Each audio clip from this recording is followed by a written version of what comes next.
Unholy Heights. A cute little game with a unique idea, combining an apartment simulator with the end of tower defenses aspect, creates a whole new different flavor to its gameplay.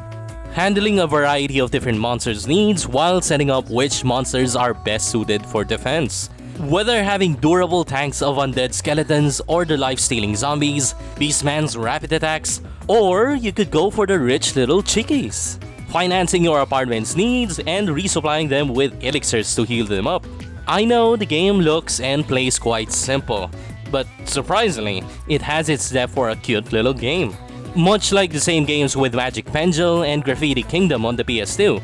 Both games look a bit kiddie in a way, but both of them has an interesting mechanic of the game, what made me fond of them until today.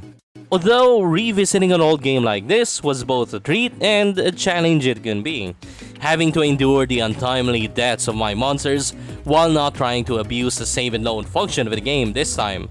Not to mention how some of them, as in the tenants, can actually run away from you if they can't pay the daily rent. It's actually harder than it looks like at the later end though, especially if you don't know which kind of monsters to choose in the end. This is K1PM. This time I'll be doing a full review of Unholy Heights. I'll be covering more in depth about the game and talking about the pros and the cons of it. Unholy Heights was developed by Petit Depoto and published by Playism at August 16, 2013 on the PC. For an indie game that's developed by 4 people, they've done quite a good job at it, releasing their games both through Steam and consoles. The game starts off with Satan going back to his apartment at the top.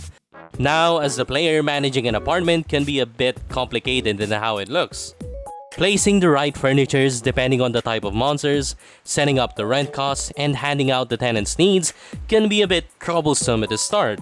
Some monsters wanted to have a chilly room, some prefers to have luxurious furnitures, while others depends on the overall player's choices and performance.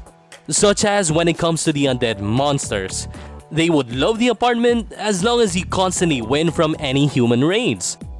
The little chickies prefers if most of the tenants would be happy, while demons prefer if a lot of the tenants would just simply pass away.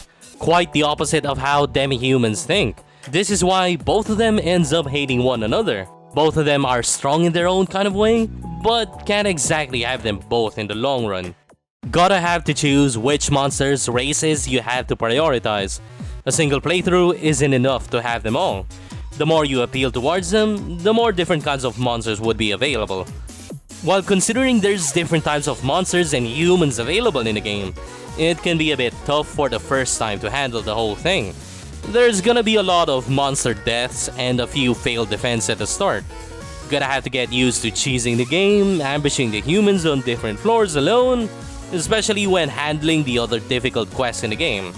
If you want to get creative on it, but a bit harsh in a way, you can have an overpowered monster when they suddenly witness their child getting slain by the humans.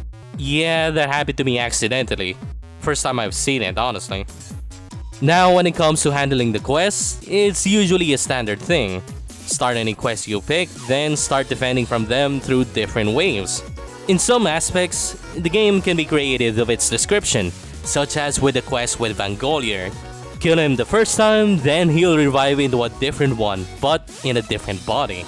While there are some quests that can be a bit tricky to deal with, letting a few people trade your stuffs during the first time, then there would be an extra mission again against them with better rewards. As for the soundtracks, they're pretty good actually. Quite catchy for the battle themes while soothing during the managing the apartment. Kinda a bit short on the amount, but it does a decent job for the game. Overall, throughout it, I'd give it a solid 7 out of 10. Unholy Heights is a short, decently good indie game, providing a fresher kind of gameplay to the table. Having different kind of monsters of your own while feeling that they're actual tenants was a fun experience of it throughout it all. Although, it became a bit too repetitive in the long run, doing the same kind of quests just in a different set of enemies to deal with. Perhaps adding more unique scenarios and unique win conditions can be a nice pace of change. While the real challenge is the preparation against the hero at the end. The management and monsters is alright, but just felt like something is still missing in between. Even years back then that I played this one before, I kind of felt the same thing as with today. But you know what? I still like the game as it is, especially how polished the game could be. Unlike how the other indie games out there who abandon their work. I kinda wish they make another one like this, but with better stuff in it. If you're still wondering how good the game can be, you could watch my full playthrough of it over here. I've added a couple of timestamps for those who wanted to see the specific parts of it. For those who wanted to try out the game for yourself, just look it up on Steam. The game costs around like $4 or so, and if you're lucky, sometimes the sale goes up to 40%. You could purchase it there at a low price. For more videos such as these, why not head down to my channel to check things out? I do accurate game reviews of the past games, and some other new ones too. If you consider subscribing to my channel, please do follow me on my Twitter account for more updates. In case something bad might happen all of a sudden, there's still a way to contact me over there. This is K1PM, and I bid you farewell.